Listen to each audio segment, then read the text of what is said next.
Ka'bah adalah bangunan yang tidak asing lagi bagi kaum muslimin, yang merupakan kiblat bagi umat Islam dan pusat dari Masjidil Haram. Ka'bah memiliki kemuliaan tersendiri di hati umat Islam karena Allah Subhanahu wa taala menjadikannya sebagai simbol tauhid dan ibadah. Allah Subhanahu wa taala berfirman, Ja'alallahu al-Ka'bata al-Baita al-Harama qiyaman lin-nas. Inna awwala baitin wudi'a lin-nasi lalladzi bi Bakkata mubarakan wa hudan lil-alamin. bagaimanakah sejarah berdirinya bangunan yang Allah muliakan ini? Mari kita simak penjelasan dari para ulama berikut ini. Siapakah yang membangun Ka'bah pertama kali? Terdapat beberapa pendapat di kalangan para ulama tentang siapakah yang membangun Ka'bah pertama kali sebelum ia ada di muka bumi. Pendapat pertama, Ka'bah dibangun oleh para malaikat. Pendapat ini disampaikan oleh Al-Azraqi dalam sebuah athar yang marfu yang dinisbatkan kepada Ali bin Husain berkaitan dengan seseorang yang bertanya tentang tawaf dan bagaimana keadaan Hajar Aswad dahulu. Maka Ali bin Husain pun meriwayatkan apa yang terjadi tatkala Allah Subhanahu wa taala berfirman kepada para malaikat. وَإِذْ قَالَ رَبُّكَ لِلْمَلَائِكَةِ إِنِّي جَاعِلٌ فِي الْأَرْضِ خَلِيفَةً قَالُوا أَتَجْعَلُ فِيهَا مَن يُفْسِدُ فِيهَا وَيَسْفِكُ الدِّمَاءَ وَنَحْنُ نُسَبِّحُ بِحَمْدِكَ وَنُقَدِّسُ لَكَ. Karena pertanyaan para malaikat ini, mereka berpikir bahwa Allah Subhanahu wa taala marah karena perkataan. Jadi, mereka meminta perlindungan di bawah arsy, memohon dan menangis karena takut akan kemarahan Allah. Mereka pun mengelilingi arsy, maka turunlah rahmat Allah. Allah pun meletakkan Al-Baitud Darar di bawah arsy-Nya. Itulah yang disebut Al-Baitul Ma'mur. Kemudian Allah memerintahkan mereka untuk membangun yang semisalnya di muka bumi dan memerintahkan seluruh makhluknya untuk bertawaf di rumah Allah tersebut. Pendapat kedua, Ka'bah dibangun oleh Nabi Adam dan Nabi Ibrahim alaihissalam. Disebutkan bahwa Nabi pertama yang membangun Ka'bah adalah Nabi Adam alaihissalam sebelum tersebarnya anak keturunan beliau di muka bumi. Beberapa ulama juga menyebutkan bahwa beliau adalah orang pertama yang mendirikan Masjidil Aqsa. Pendapat lain mengatakan bahwa Nabi Ibrahimlah yang pertama kali membangun Ka'bah. Kedua pendapat ini kemudian digabungkan dan dijelaskan bahwa Nabi Ibrahim meninggikan pondasi Ka'bah yang sudah ada sebelumnya, yang sudah selesai pengerjaannya oleh Nabi Adam. Meninggikan pondasi bisa diartikan juga dengan membangun. Maka Nabi Ibrahimlah yang membangun Ka'bah dengan bantuan anak beliau yaitu Nabi Ismail. Sejarah renovasi Ka'bah. Sebagaimana bangunan pada umumnya yang dapat mengalami kerusakan, demikian juga dengan Ka'bah Musyarrafah. Sejarah mencatat bahwa Ka'bah mengalami berbagai jenis kerusakan dari masa ke masa yang mengharuskan dilakukannya renovasi, baik disebabkan oleh bencana alam maupun selainnya. Berikut penjelasannya. Renovasi Ka'bah oleh Nabi Ibrahim dan Ismail alaihissalam. Jika merujuk pada pendapat sebelumnya yang mengatakan bahwa Ka'bah pertama kali dibangun oleh para malaikat atau Nabi Adam setelahnya, maka ketika Nabi Ibrahim alaihissalam dan anak beliau Ismail alaihissalam meninggikan bangunan Ka'bah dimulai dari pondasinya adalah proses renovasi pertama terhadap bangunan Ka'bah. Allah Subhanahu wa taala berfirman, وَإِذْ يَرْفَعُ إِبْرَاهِيمُ الْقَوَاعِدَ مِنَ الْبَيْتِ وَإِسْمَاعِيلُ رَبَّنَا تَقَبَّلْ مِنَّا إِنَّكَ أَنْتَ السَّمِيعُ الْعَلِيمُ. mengenai bentuk dan ukuran Ka'bah yang dibangun oleh Nabi Ibrahim dan Ismail alaihissalam, maka tidak ada riwayat yang sahih menjelaskan akan hal ini. Akan tetapi, para ahli sejarah memperkirakan bahwa bentuk Ka'bah tatkala pertama kali dibangun oleh Nabi Ibrahim adalah bentuk Ka'bah sebelum dipugar oleh kaum Quraisy, yaitu berupa susunan batu tanpa ada semacam semen yang melengketkan susunan batu-batu tersebut. Al-Hijr masuk ke dalam bangunan Ka'bah. Ka'bah tersebut tidak memiliki atap, dan pintu Ka'bah ada dua, yaitu pintu masuk dan pintu keluar. Renovasi Ka'bah di zaman kabilah Amalik dan Jurhum. Di masa dua suku besar yaitu Amalik dan Jurhum tinggal di Mekah dan sekitarnya, terjadi beberapa kali banjir bandang yang menyebabkan rusaknya bangunan Ka'bah.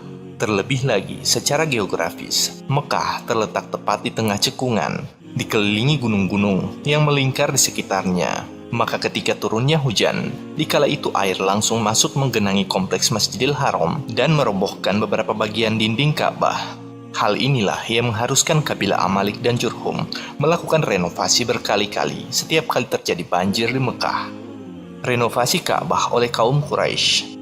Setelah berlalu masa yang panjang, bangunan Ka'bah masih sebagaimana bangunan di zaman Nabi Ibrahim, tersusun dengan batu-batu saja tanpa ada semen atau sejenisnya yang berfungsi untuk melekatkan batu-batu tersebut. Tinggi Ka'bah juga hanya seberapa dan tidak terlalu tinggi. Pada awalnya, Ka'bah hanya memiliki dua sudut saja, yaitu hanya rukun Yamani dan rukun Al-Hajar Aswad, dan bentuknya kira-kira seperti huruf D. Hingga pada masa itu, terjadilah banjir hebat yang menghantam dinding-dinding Ka'bah sehingga merusak pondasi Ka'bah. Ketika itu, Nabi Shallallahu Alaihi Wasallam berusia 35 tahun, atau sekitar 5 tahun sebelum beliau Shallallahu Alaihi Wasallam diangkat menjadi Nabi.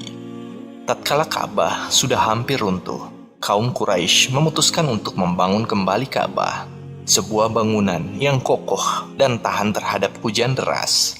Dan ketika mereka sepakat tentang hal itu, Abu Wahab bin Amr berdiri di antara mereka dan berkata, "Wahai orang-orang Quraisy, janganlah kamu mendanai pembangunannya dari penghasilanmu kecuali apa yang baik.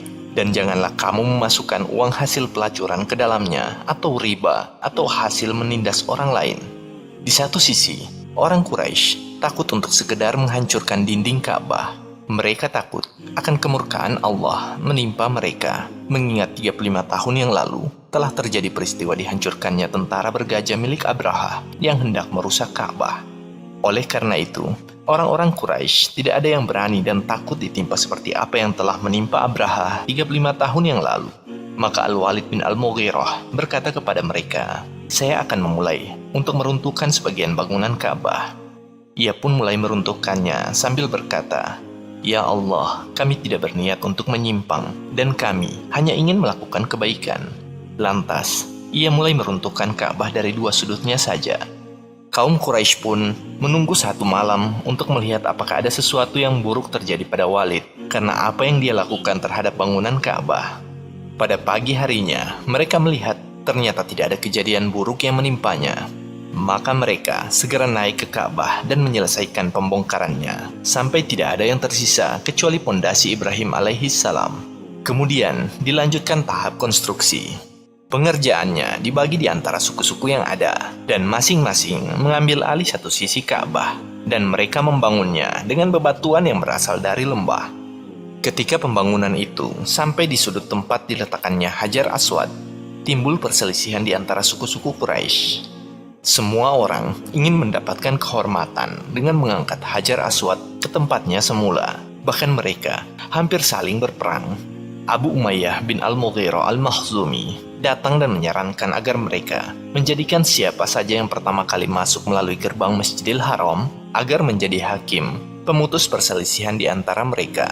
Mereka pun setuju dan menunggu yang pertama datang. Ternyata yang pertama kali masuk dari pintu tersebut adalah Nabi Shallallahu Alaihi Wasallam. Segera setelah mereka melihatnya, mereka berteriak, "Ini adalah Al-Amin, kami ridho. Ini adalah Muhammad." Kemudian Rasulullah Shallallahu Alaihi Wasallam yang pada saat itu belum diutus menjadi nabi berkata, "Beri aku selembar kain." Mereka pun memberikannya kepada beliau. Lalu beliau berkata, "Setiap utusan suku mengambil satu sisi pakaian dan angkatlah bersama-sama." Mereka pun melakukannya. Ketika mereka mencapai tempat Hajar Aswad, Rasulullah Shallallahu Alaihi Wasallam mengambil Hajar Aswad dengan tangannya yang mulia dan meletakkannya di tempatnya semula.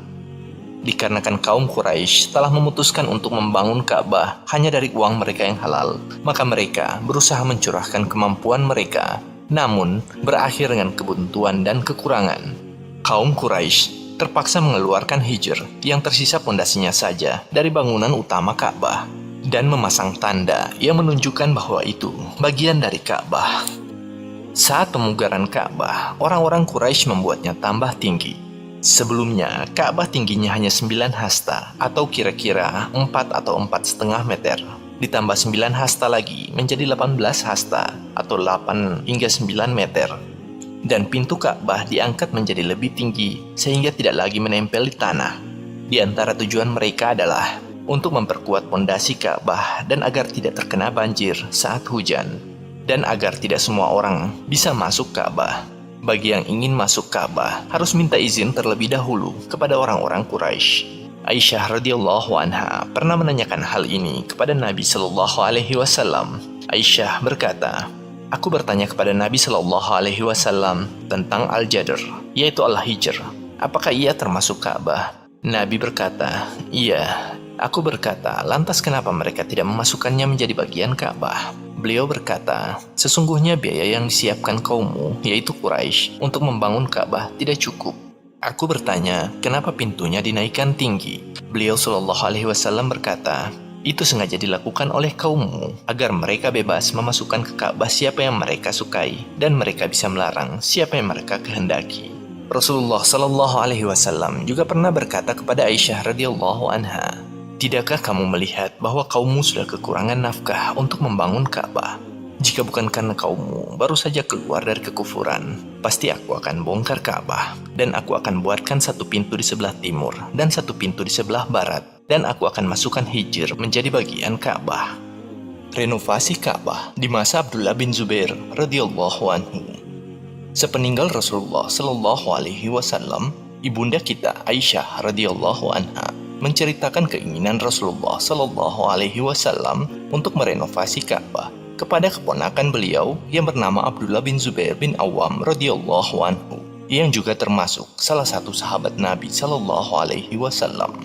Abdullah bin Zubair begitu termotivasi dan langsung mewujudkan apa yang menjadi keinginan hati sang kekasih, yaitu Rasulullah Shallallahu Alaihi Wasallam. Abdullah bin Zubair pun menutupi apa yang kurang dari pembangunan kaum Quraisy sekitar 6 hasta dengan memasukkan Hijr Ismail menjadi satu bagian dengan bangunan utama Ka'bah. Beliau juga menambah ketinggian Ka'bah sepanjang 10 hasta dan membuat 2 pintu untuknya, satu dari timur dan satu dari barat. Orang masuk melalui satu pintu dan keluar melalui pintu lainnya. Selain itu, beliau membuatnya sangat indah. Ka'bah dahulunya dikelilingi oleh rumah-rumah sehingga hal ini sangat menyempitkan orang-orang yang tawaf. Maka di zaman Umar bin Khattab radhiyallahu anhu, beliau pun membeli rumah-rumah di sekeliling Ka'bah tersebut, lalu menghancurkannya dan membangun dinding di sekeliling Ka'bah yang tingginya di bawah tinggi manusia. Kemudian Abdullah bin Az-Zubair memperluas Ka'bah sehingga dikatakan beliaulah yang pertama kali memasang atap Ka'bah. Renovasi Ka'bah di masa Abdul Malik bin Marwan. Di masa pemerintahan Abdul Malik bin Marwan, beliau menerima surat dari Al-Hajjaj bin Yusuf As-Saqafi tentang perbuatan Abdullah bin Zubair yang memasukkan Hijr Ismail ke dalam bagian Ka'bah. Al-Hajjaj mengira itu dilakukan hanya atas dasar pendapat dan ijtihad dari Abdullah bin Zubair semata. Maka Abdul Malik bin Marwan memerintahkan Al-Hajjaj untuk mengembalikan bangunan Ka'bah seperti semula dengan mengeluarkan Hijr Ismail dari bangunan utama Ka'bah. Al-Hajjaj segera melaksanakan titah tersebut dan merobohkan dinding utara Ka'bah sehingga kembali seperti apa yang dahulu dibangun oleh orang-orang Quraisy. Tatkala hadis dari Aisyah radhiyallahu anha sampai kepada Abdul Malik bin Marwan, maka ia menyesal atas perbuatannya. Kemudian Abdul Malik berkata, "Seandainya aku mendengar hal ini sebelum aku meruntuhkan Ka'bah, tentu aku akan biarkan Ka'bah sesuai dengan renovasi Abdullah bin Az-Zubair." Abdul Malik hendak mengembalikan Ka'bah seperti semula yang telah dibangun oleh Abdullah bin Az-Zubair radhiyallahu anhu.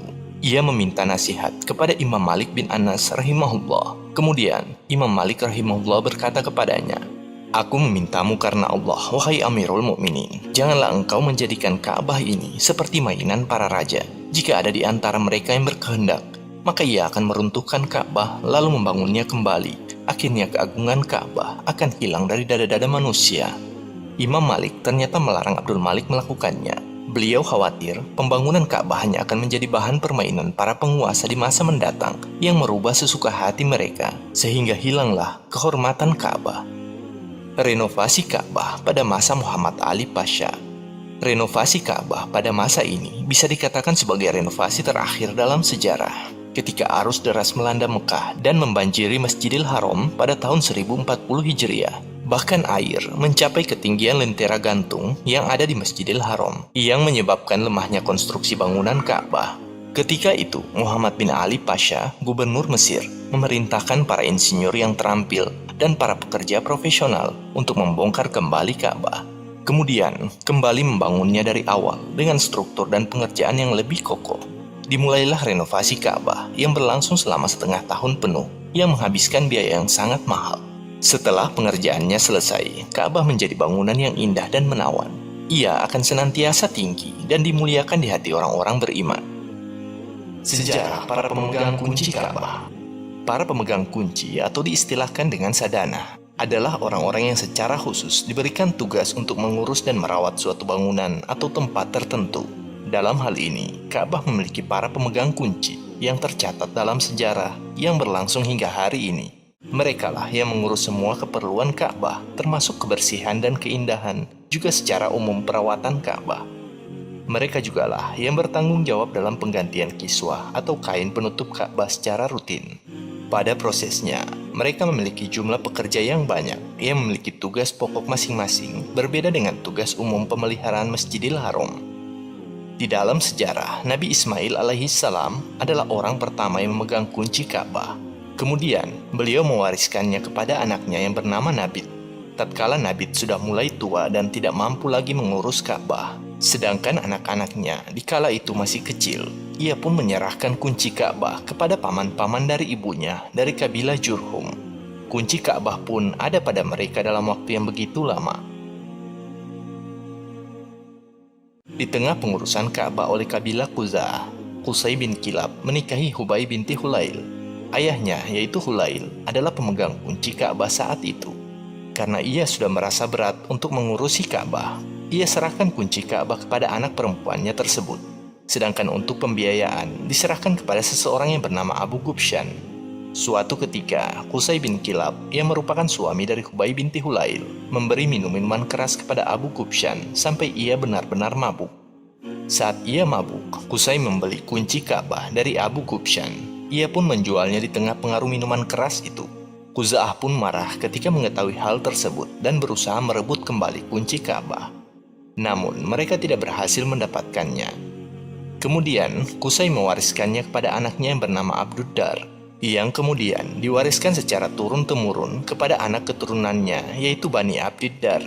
Pengurusan Ka'bah oleh Bani Abdiddar berlangsung lama, bahkan sampai di masa Rasulullah SAW membebaskan kota Mekah.